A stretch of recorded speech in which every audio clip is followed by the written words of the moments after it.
میں نے اپنے بڑے بڑے اکابرین میں کوئی اس قسم کا نہیں دیکھا جو قرآن سے محروم ہو، لیکن اللہ کے لیے بتاؤ خمینی حافظ قرآن تھا یا اللہ آپ کا بھلا کریے کہ خامی نہیں؟ میں چونکہ ایران گیا ہوں اور 8 بڑے مجتہدین سے میری ملاقات ہو گئی ہے، میں ان بدبختوں کا بے غیرتوں کا صحابی ہوں، ان کو میں نے دیکھا ہے۔ آپ سمجھے نہیں؟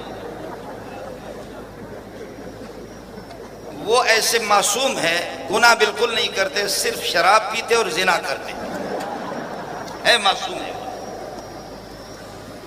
اگر آپ نحوست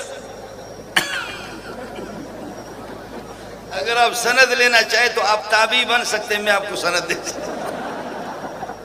ان بے غیرتوں کو میں نے دیکھا سب۔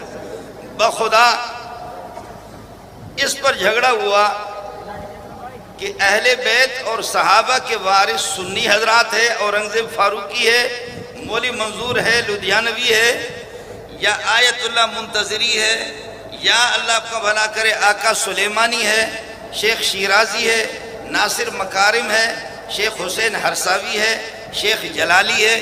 یہ 8 مجتہدین میں سب سے ملا ہوں، چونکہ عالمی مقابلے میں گیا ہوں، سب سے ہماری گفتگو بھی ہوئی ہے، اور یہ 8 وہ ہے کہ ایرانی حکومت انہی پر قائم ہے، اور یہ معصوم صرف زنا اور شراب اور لواطت اسی میں مبتلا ہے، باقی کوئی گناہ نہیں کرتے۔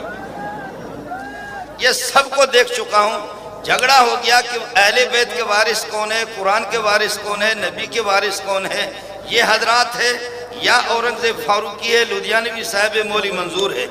جھگڑا ہو گیا، یہ کہتے ہیں ہمارے بلوچ جوش میں آ گئے، عرب علماء تھے وہ بھی جوش میں آ گئے، انہوں نے کہا تمہاری جیسے، انہوں نے کہا تمہاری جیسے، گالیاں ہو گئے، کون وارث ہے؟ میں نے کہا اللہ کے بندو جھگڑنے کی ضرورت کیا ہے؟ جو اصل میں یہ اہل بیت کو کہتے ہیں ثقل، اور قرآن کو کہتے ہیں ثقل اکبر، اور اہل بیت کو کہتے ہیں ثقل اصغر۔ اب وہ کہتے ہیں ثقل اکبر کے وارث بھی ہم ہیں، ثقل اصغر کے وارث اہل بیت، پنجتن پاک کے وارث بھی ہم ہیں۔ میں کہہ رہا ہوں کہ میں ان کا وارث ہوں، سنی کہہ رہے کہ ہم وارث ہیں۔ جھگڑا ہو گیا۔ میں نے کہا ثقل اکبر جن کے پاس ہوگا، ثقل اصغر بھی انہی کی جھولی میں ہوگا۔ اب بتاتے ہیں آپ مجھ سے کہیں سے قرآن سے پتہ کرو، میں آپ سے پوچھتا ہوں، بخدا یہ لاکھوں کا مجمع ہے، آپ کو بتا دوں سب نے سر نیچے کیا، ایک بھی مجتہد ان کا ایسا خنزیر نہیں ہے کہ جس کو قرآن یاد ہے۔ اور جب قرآن پڑھتے ہیں تو زبان کتے کی طرح اس طرح کنارے سے نکل جاتی ہے۔ آخر مسئلہ کیا ہے؟ اس کی بنیادی وجہ یہ ہے، میرے نبی نے بات صحیح کی اللہ کے لیے، اللہ اللہ فی اصحابی، اللہ کی اتق اللہ فی اصحابی، خدا کا خوف رکھو، خدا کا خوف مسلمان کو ہوتا ہے، خدا کا خوف مسلمان کو ہوتا ہے۔ جن کے پاس قرآن بھی نہیں ہے، صحابہ سے جو محروم ہے، محمد رسول اللہ سے محروم، ان کو کیا خوف ہوگا؟ اتق اللہ فی اصحابی لا تتخذوہ من بعد غرضا، میرے بعد ان کو نشانہ نہیں بنانا۔ فمن احبہم فبحبی احبہم، جو صحابہ سے محبت رکھتا ہے مجھ سے محبت رکھتا ہے۔ ومن ابغضہم فببغضی ابغضہم، جو ان سے دشمنی رکھتا ہے وہ مجھ سے دشمنی رکھتا ہے۔ ومن آذاہم فقد آذانی، جو صحابہ کو تکلیف دیتا ہے وہ مجھے تکلیف دیتا ہے۔ ومن آذانی فقد آذى اللہ، جو مجھے تکلیف دیتا ہے گالیاں دیتا ہے، ایذا ان الذین یؤذون اللہ ورسولہ لعنہم اللہ فی الدنیا والآخرہ، نبی کو تکلیف دینے والے، نبی کی گستاخی کرنے والا، ان پر بھی خدا کی لعنت ہے۔ اور اذا رأیتم الذین یسبون اصحابی فقولوا لعنت اللہ علی شرکم، صحابہ کو برا بھلا کہنے والے، آپ لوگ اور تو کچھ نہیں کر سکتے، لعنت تو بھیج سکتے جو ان کو برا بھلا کہتا ہے۔ آپ خدا کے بندو یہ تو دیکھو کہ جب یہ بل پاس ہو گیا، یہودی بھی اس میں پریشان نہیں ہے، یہودی عیسائی بھی پریشان نہیں ہے، سکھ بھی پریشان نہیں ہے، اور ہندو بھی پریشان نہیں ہے، یہ چیخ رہے ہیں۔ آخر مسئلہ کیا ہے؟ آپ اتنے زمانے سے سمجھ نہیں رہے تھے، لیکن انہوں نے آپ کو سمجھا دیا کہ ہندو اور یہودی ہمارے سامنے کچھ نہیں ہے، ہم خباثت میں، کفر میں ان سے آگے ہیں۔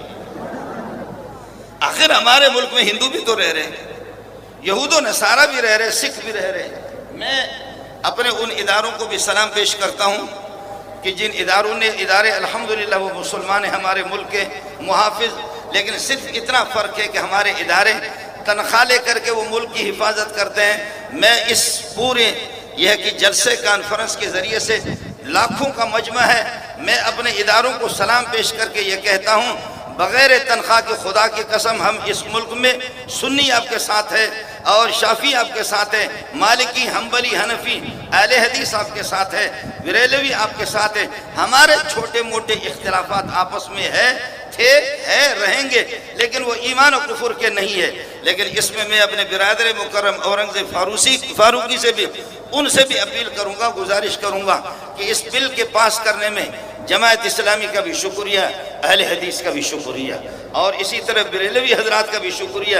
بلکہ آپ سے یہ عرض کروں، کل اگر پاکستان پر حملہ ہو جائے، خدا نہ خواستہ پاکستان پہ حملہ ہو جائے، ہندو جو 100 سال 150 سال سے جن کے کاروبار اس ملک میں ہے، ڈھاڈر میں ہے، کلات میں ہے، بلوچستان میں اور سندھ میں، خیبر پختون میں، ہندو آپ کے ساتھ ہوگا، یہودی آپ کے ساتھ دیں گے، نصارہ آپ کے ساتھ دیں گے۔ میرے ادارے اس بات کو نوٹ کر لے، شین و یا عین و ہا کبھی آپ کے ساتھ نہیں دے گا،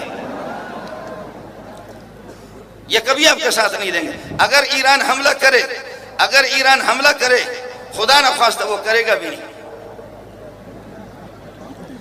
وہ کرے گا بھی نہیں، اس لیے کہ میں نے اتنے بلوچ وہاں چھوڑا ہے کہ انشاءاللہ ان کی نیند انہوں نے حرام کی۔